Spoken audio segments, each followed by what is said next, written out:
Hola chicos, soy el profesor Marco Miguel Ojeda. Hoy haremos un tema espectacular, un tema impresionante, que es el tema de ¿qué? De genética. La genética no es tan complicada como parece. En realidad, si tú buscas la situación de probabilidades, que es en que se basa la genética, vas a poder encontrarle por ahí el truquito para poder entender. Pero como la gente dice genética, genética, entonces a veces se asusta. Hay que aprender primero los conceptos, eso sí, la terminología. Ya que la genética, como te dije, es una cuestión de probabilidades. Se fundamenta en probabilidades matemáticas, como todo lo que es biología, ¿no? Biología y ciencias médicas son probabilidades. Así que vamos explicándote de una vez qué es. La genética, cuyo padre es Juan Gregorio Mendel, ¿se acuerdan?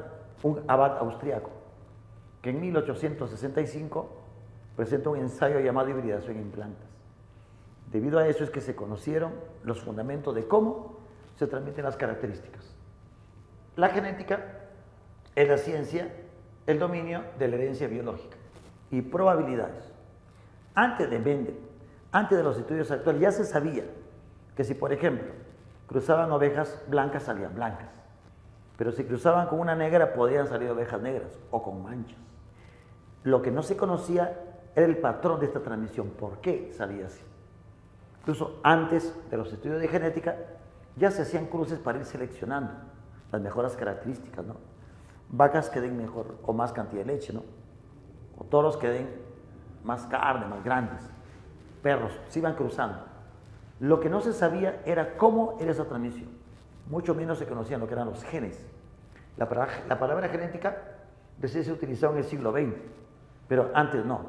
Se hablaban de factores de transmisión, formas de transmisión, ¿no? De plasmas germinativos y situaciones sin conocer el asunto. Ahora sabemos cómo sucede, porque ahora conocemos lo que es el ADN, ahora conocemos lo que es el ARN, ahora sabemos lo que son cromosomas. Eso ha sido ya en el siglo XX. En el siglo XIX se dieron los fundamentos. En el siglo XX el avance ha sido pero vertiginoso, tremendo. Así que te voy explicando entonces. ¿En qué se fundamenta el asunto? En primer lugar, que hay varias formas de estudiar genética. La genética mendeliana, que estudia solamente características dominantes y recesivas, puras, híbridas. Hay genética post-mendeliana, que fueron estudios posteriores a Mendel. Hay genética molecular. La genética molecular, que estudia el fundamento químico mismo de las características. O sea, cómo nosotros estamos formados de moléculas. Eso es genética molecular. Más o menos para que tengas una idea de cómo es este asunto. ¿Qué cosa es un gen o gen? Es la unidad de la herencia. Los genes o genes son de ADN. Son segmentos de ADN. Los genes o gen van a codificar primero la formación de ARN mediante el proceso de transcripción. Esto es donde sucede en el núcleo celular. Después de la formación de ARN, se forma una proteína o un polipéptido en el citoplasma. Esto sucede en el núcleo, esto sucede en el citoplasma de cada célula. O sea que finalmente la herencia es a nivel celular. ¿Se acuerdan que la célula era la unidad también de herencia, la unidad genética? Porque en cada célula está la información genética completa. Cada célula va a elaborar cierta cantidad de moléculas, de proteínas, y entre todas van a dar tus características. Observa. Si el ADN codifica la formación de una proteína, entonces esta proteína podría ser un pigmento, una estructura o una enzima. Un pigmento, ¿qué cosa te daría, por ejemplo? Color. La proteína estructural, ¿qué cosa te daría? Una talla. La forma de la cara, de los huesos, ¿no? Tu tamaño. Una enzima, ¿qué cosa determinaría? Una función. Ese conjunto de características que se pueden a veces observar o expresar constituyen genéticamente el fenotipo. Si describes a un perrito, pelaje marrón, talla pequeña, cola larga, esponjosa, estás hablando de su fenotipo. Fenotipo es lo que se expresa. Lo que el gen dice se expresa en forma de proteína. A eso se le conoce como fenotipo. ¿Y de qué depende? De los genes que tiene el organismo más el medio ambiente. ¿Cómo es eso? El clima, la alimentación, la temperatura podrían alterar o podrían influenciar en el fenotipo. Ejemplo, los gatitos siameses son marrones, genéticamente pueden ser marrones, oscuritos, en el verano se ponen oscuritos. Cuando baja la temperatura se ponen blancos. El ambiente va determinando una expresión. Si una plantita, dos plantitas, genéticamente iguales, una crece en un lugar con mucho nutriente, con agua, excelente, la otra plantita en un lugar no tan adecuado, una planta que será bonita, linda, con flores, y la otra no tanto. ¿Se dan cuenta? Genéticamente pueden ser iguales, pero el ambiente puede aumentar eso. La desnutrición, puede ser que un niño no crezca tanto como debería, por desnutrición, eso es ambiental. ¿Se dan cuenta? El aprendizaje también es genético, por la inteligencia, y es ambiental, por lo que nos van enseñando por el medio ambiente. Eso es fenotipo, genes más medio ambiente, lo que se expresa, que se puede mirar, como el color, como la talla, a veces no, como el grupo sanguíneo. Es un fenotipo, pero que no siempre se puede observar. O la diabetes, ¿no? Persona con diabetes, persona sin diabetes. No se ve la diabetes, pero sí puede expresarse en forma de síntomas y otras situaciones. ¿Se dan cuenta? Ya. Hasta ahí, mira, nada del otro mundo. ¿Dónde están los genes localizados? Ahora sabemos que los genes están en los cromosomas. Ahora sabemos eso. En el siglo XX se descubre que los cromosomas son los componentes físicos donde están los genes. ¿Porque están hechos de qué? De ADN. Los cromosomas son paquetes de ADN. Vamos a suponer una pareja de cromosomas homólogos. Un cromosoma de papá, un cromosoma de mamá. Se llaman cromosomas homólogos. Pareja de cromosomas. Cada gen ocupa una posición llamada locus. Un lugar específico, un lugar exacto, llamado locus. Mira, el cromosoma de papá y de mamá son homólogos. Y van a tener en la misma posición el mismo tipo de gen. El gen 1, que podría determinar situaciones diferentes. Podría tener alelos iguales o alelos diferentes. Ocupan el mismo locus. Dos genes alelos, que ahora te voy explicando qué es esto. Puede ser que un alelo se represente con una letra, así se representa en la actualidad, y con otra letra. Una letra dominante, una letra recesiva. Gen dominante, gen recesivo. Así se representa en la actualidad. En este caso, sería un genotipo heterocigoto. Pero vayamos por partes. Si hablamos de varias posiciones, se dice loci. 1, 2, 3, 4, 5, 6, 7 loci. Un locus, 2 loci, 3 loci, 4 loci. Los loci, el locus. Eso es. En los cromosomas homólogos. ¿Qué te parece? Ahora, otro concepto más es de alelos. ¿Qué cosa significa alelos? ¿Qué te conté? Un alelo es una alternativa o una variante de un gen. ¿Qué significa eso? De que, por ejemplo, a ver, acá un ejemplo.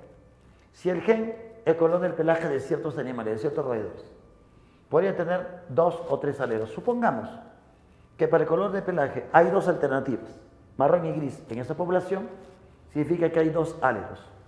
Hay alelo marrón, hay alelo gris. Un organismo debe tener 2 alelos, un núcleo de papá, un núcleo de mamá. Podrían ser alelos iguales o también podrían ser diferentes. En la mayoría de casos son distintos, porque papá es diferente que mamá. Tu papá puede ser de cabello ensortijado y te dé ese alelo. Tu mamá podría ser de cabello lacio y te dé el otro alelo. Entonces tú tienes 2 alelos, uno paterno, uno materno. Se expresa el que es dominante. Te sigo explicando. Vamos a suponer entonces que el alelo marrón domina al pelaje gris. En este caso, podría ser que el gris domine en otro organismo. En este caso, en este ejemplo, el marrón domina al gris. Entonces, mira que podríamos tener acá algunos rasgos importantes que considerar.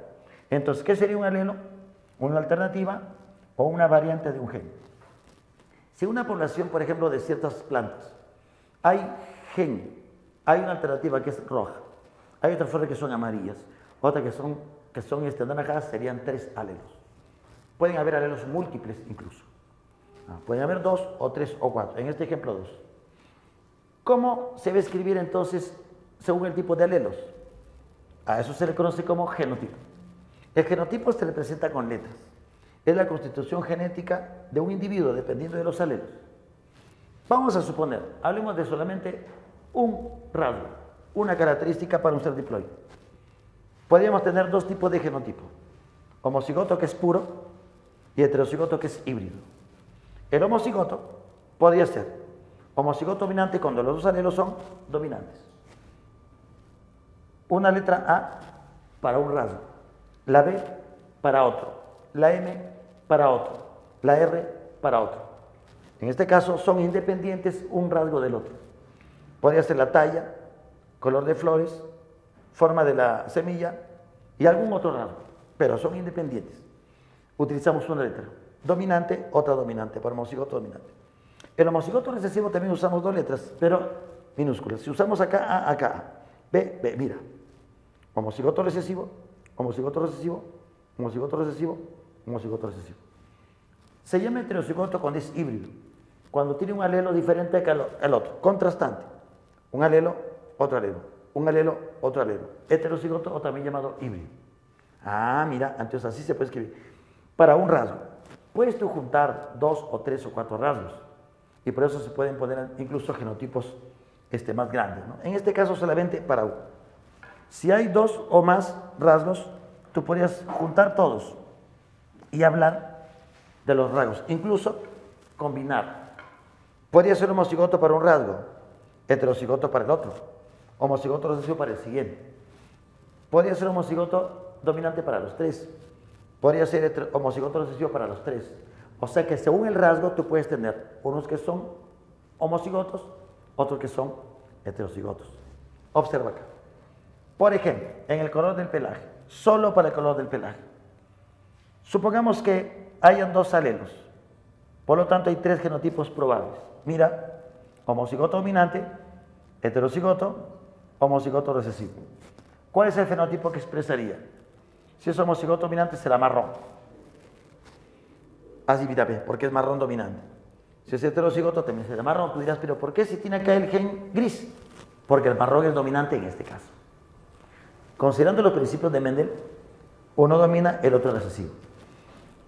Se va a expresar el color gris siempre y cuando tenga homocigosis, o sea, sea homocigoto recesivo.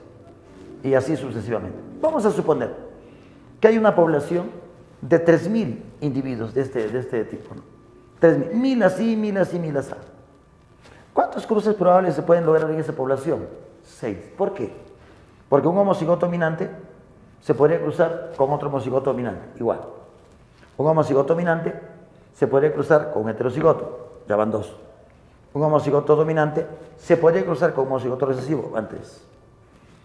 Un heterocigoto se puede cruzar con otro heterocigoto, van 4. Un heterocigoto se puede cruzar con un homocigoto recesivo, van 5. Y un homocigoto recesivo se puede cruzar con otro homocigoto recesivo, son 6. Probabilidades. 6 cruces probables en esta población. Si te das cuenta, entonces mira, son conceptos. Cuando un rasgo es codificado por 2, 3 o más genes, se llama poligenia. ¿Qué es poligenia? Varios genes. Nuestra talla, nuestro color de piel es codificada por varios genes. Se llaman características poligénicas. En este caso estamos hablando solamente de un rasgo. Así que tenemos algunos conceptos importantes, chicos. Concepto de gen, cómo se expresa el gen, fenotipo, que es el genotipo, que se presenta con letras, que son alelos y cómo se pueden expresar. Y para 2 alelos puede haber una población hasta 6 cruces diferentes e independientes entre sí.